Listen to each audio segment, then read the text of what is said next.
Hi, everyone, and thanks for tuning in. My name is Megan Churchwell, and I'm the curator of the Puget Sound Navy Museum, which is here in Bremerton, Washington. Since today is baseball's opening day, and I know a lot of us were wishing we were at the ballpark today, I wanted to share the story of the Navy and baseball based on a popular exhibit that we hosted a few years ago called When Baseball Went to War. You might be wondering why the Navy Museum had an exhibit about baseball. After all, there isn't room for a baseball diamond on most Navy ships. But in fact, baseball has been an essential aspect of the Navy ever since its invention. Our exhibit told the story of Navy baseball from its earliest beginnings, focusing on World War II, since America's involvement in World War II resulted in an unprecedented explosion in Navy baseball. And so this afternoon, I wanted to share a little bit about that story. Now, baseball, as we know it, was invented in the 1840s, and sailors started playing it formally by at least the 1870s. It was among the very first team sports introduced at the Naval Academy, and the image in the previous slide of the 1895 Naval Academy officers baseball team is actually one of the earliest photos we have seen of a U.S. Navy baseball team. Now, around the turn of the 20th century, the first Navy baseball leagues were formed by battleship squadrons, and soon the excellence of a ship's ball team was seen to reflect the excellence of their commanders. And since that time, there have been a number of elaborate cups and trophies traded back and forth amongst U.S. Navy vessels and bases, often accompanied by very heated rivalries. Now, some of these Navy trophies met a patriotic fate in World War II when they were melted down for the war effort. But the trophy shown here, which was on view in our exhibit, is a rare surviving trophy from that era. It's actually from the Great White Fleet's visit to China in 1908. And when the Great White Fleet set sail around the globe, each battleship had their own baseball team, and they played exhibition matches all around the world, including in Australia and Mexico, among many other locations. During the so-called World Series game, the battleship USS Nebraska won over USS New Jersey with a score of 22-10. It wasn't just the Great White Fleet that took baseball around the world. Starting all the way back in the 1870s, U.S. Navy ships visiting Japanese ports started playing baseball against local teams. And in the years before World War I, Navy teams were instrumental in introducing and popularizing baseball in China, in Hawaii, the Virgin Islands, Nicaragua, and the Philippines, among other locations. By the 1930s, they had also brought the game to dozens of countries, including Haiti, India, Latvia, Holland, Panama, Cuba, and Brazil, much to the enjoyment of local spectators. In 1960, the crew members of the nuclear submarine USS Sea Dragon made history by playing the very first baseball game at the North Pole. They continued this decades-long tradition of sailors taking baseball with them wherever they went. Now, for many of its earliest years, baseball was just seen as something for sailors to do to occupy their time. But during World War I, baseball really became integrated into the Navy's official training program. The War Department Commission on Training Camp Activities adopted the slogan, "Every American soldier, a baseball player." They drew connections between the sport and military training, like throwing a baseball is like throwing a grenade. And wartime posters pled for soldiers to get in the game with Uncle Sam. And even the pros heeded this call. There were more than 440 major and minor league players who fought in World War I. Sadly, 6 of them died in the war effort. In the years between the two world wars, the Pacific and Atlantic fleets both held annual championships. Shown here is the USS Wright team from 1930 to 1931. They were crowned the Fleet Baseball Champion that year. As the 1941 baseball season opened, America was still at peace while war raged in Europe.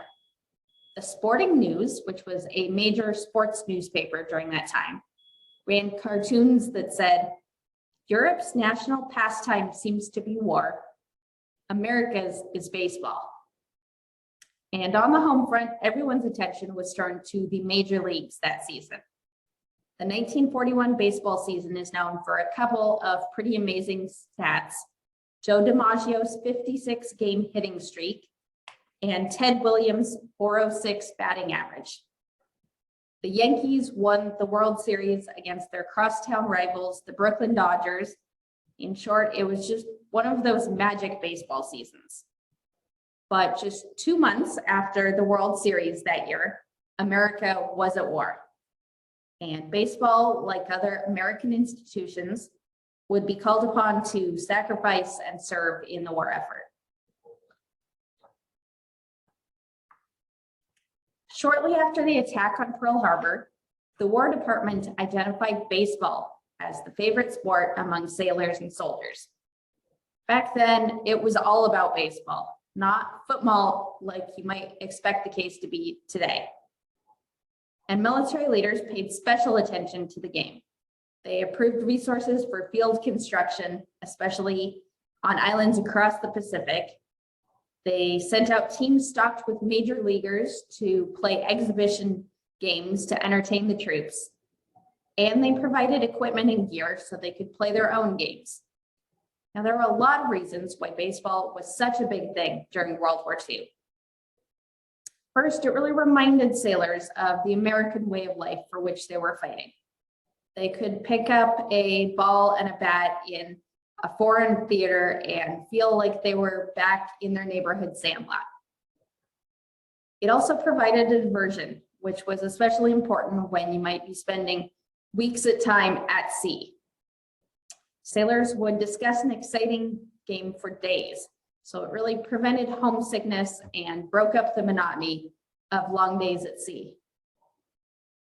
And finally, baseball brought sailors together. Phil Rizzuto, who was a Hall of Fame Yankee shortstop and a Navy enlistee during the war, and also one of the 3 sailors in this image here, says that in the Navy, he never met anyone who didn't like baseball. Among shipmates from all over the country with varying ethnic and religious backgrounds, few conversation topics were as universally accepted as baseball. And finally, of course, there's the athletic aspect of the game. Would you rather do a bunch of push-ups or play a game of baseball? Well, baseball really provided an opportunity for sailors to stay physically fit, and that didn't seem like so much work. And the military found that athletes who had good hand-eye coordination and were in good physical shape fared better at basic training. The Navy Sports Program book, published in 1943, extolled the virtues of baseball for military training.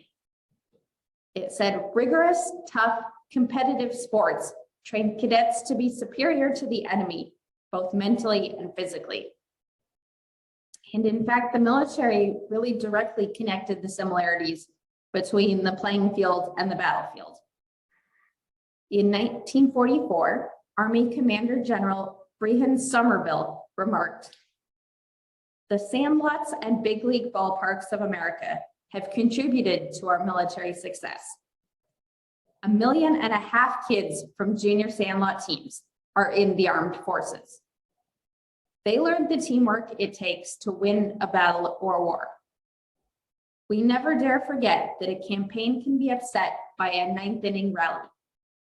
We dare not relax until the last man is out."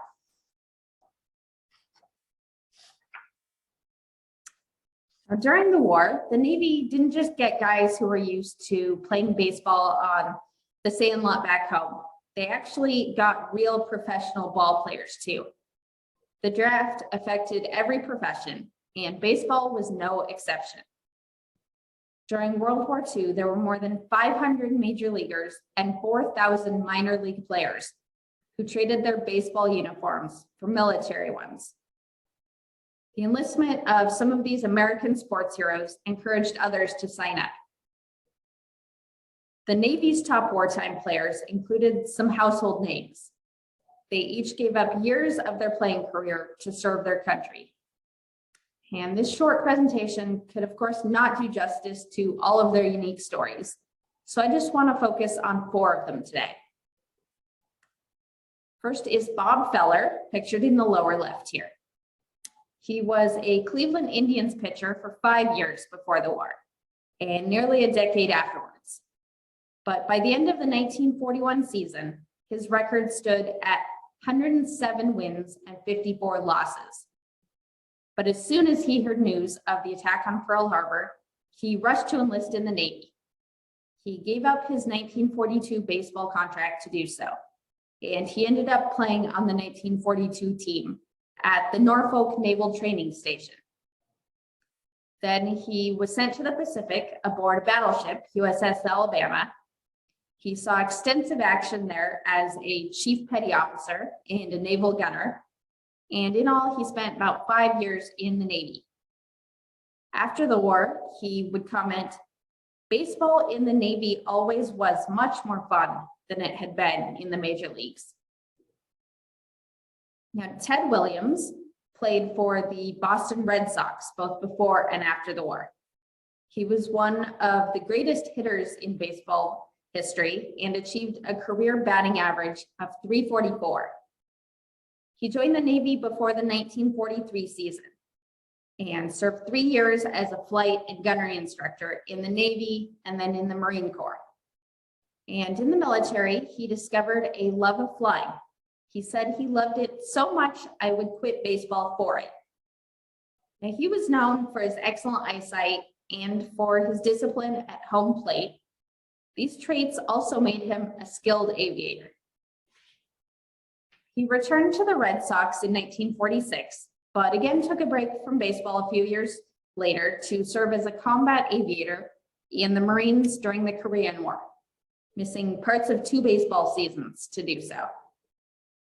He retired as a decorated captain and later remarked, "The 2 things I'm proudest of in my life are that I became a Marine pilot and that I became a member of baseball's Hall of Fame."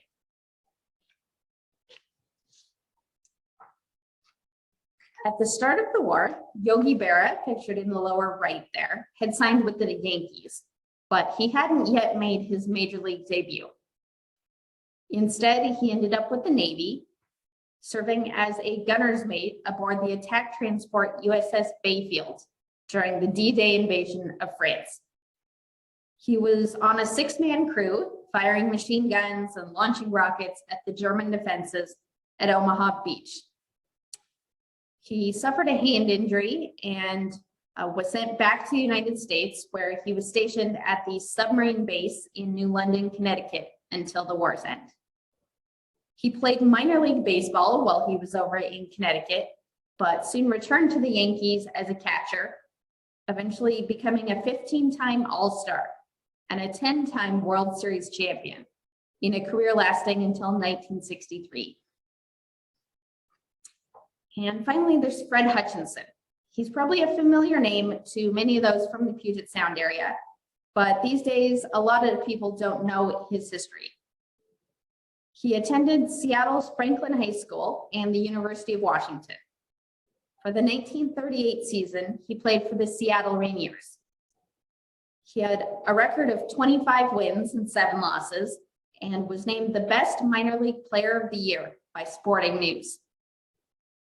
He achieved his 19th win on his 19th birthday, August 12, 1938. And at that time, it was one of the most famous events in Seattle sporting history. By 1939, he was pitching for the Detroit Tigers, but he enlisted in the Navy in October of 1941, just before Pearl Harbor. In the Navy, he rose to the rank of lieutenant commander.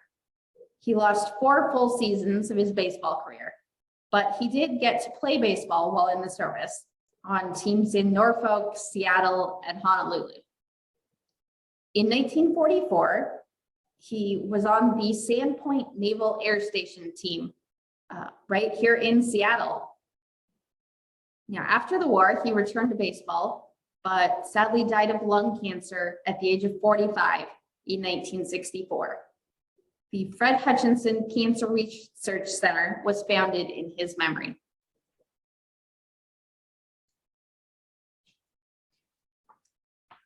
When Americans went to war overseas, so did baseball. Not only were there all these real major league players enlisting in the military, but as I said earlier, baseball was far and away the most popular sport for the regular soldiers and sailors. Because of these factors, almost every American military installation around the globe had a formal baseball team in this era. Baseball flourished in both the European and Pacific war theaters, as well as Navy bases throughout the United States. Sailors around the world played baseball wherever and whenever they could. So as the Navy crisscrossed the Pacific, sailors formed teams while on board and scheduled games whenever they reached dry land. Sometimes they even convinced the Navy's Seabees to build them a baseball diamond after they'd finished constructing necessities like bases and airstrips. Now, though most ships didn't have enough room for a baseball diamond on board, ball games while on dry land, and of course games of catch while at sea, kept sailors in shape. Sometimes baseball games were even played on the deck of aircraft carriers. Hawaii, in particular, became a center for military baseball during the war. There were some senior officers stationed there who were particular fans of baseball, so they scoured the ranks of the troops arriving from the mainland, looking for known athletes. So Army-Navy games became enormously popular there. And in fact, the Hawaii League playoffs in July of 1944 drew a crowd of 26,000 servicemen. Baseball also played an especially large part in sailors' lives as they awaited transport overseas. Most new recruits ended up either at the Great Lakes Naval Training Station near Chicago or at the Naval Training Station in Norfolk, Virginia. And once the war started, with all of these major leaguers enlisting, these two teams went from amateur to virtually all-star status, virtually overnight. There were 3 wartime seasons, and the Great Lakes team was represented by a total of 43 major leaguers, 6 all-stars, and 2 future Hall of Famers. They accumulated a record of 188 wins at 32 losses. Meanwhile, the Norfolk Blue Jackets, led by major leaguers Bob Feller and Fred Hutchinson, racked up an impressive 92-8 record in 1942. They consistently won games against both military and civilian opponents. In 1943, they played the Washington Senators to a sellout crowd of nearly 30,000. They raised nearly $2 million for the war effort under the slogan, "Baseball fans will help build a battle cruiser." But Navy baseball wasn't just reserved for the active duty military members. Locally, there were civilian teams with employees from the Puget Sound Navy Yard competing in the War Production League against teams from places like Boeing, the Sandpoint Naval Air Station, Fort Lawton, and the Coast Guard. But baseball wasn't just important for the sailors who actively played the game themselves. It was also a major morale booster throughout the war years, both on the home front and on the fighting fronts. So baseball fans would cheer on their ship's team. They would eagerly follow news of their hometown teams. Recognizing the importance of baseball to the troops, the military made a conscious effort to disseminate baseball statistics and provide radio broadcasts of major league games whenever they could. The book shown here was actually carried across the Pacific by a sailor, then carefully packed away in his footlocker upon the war's end.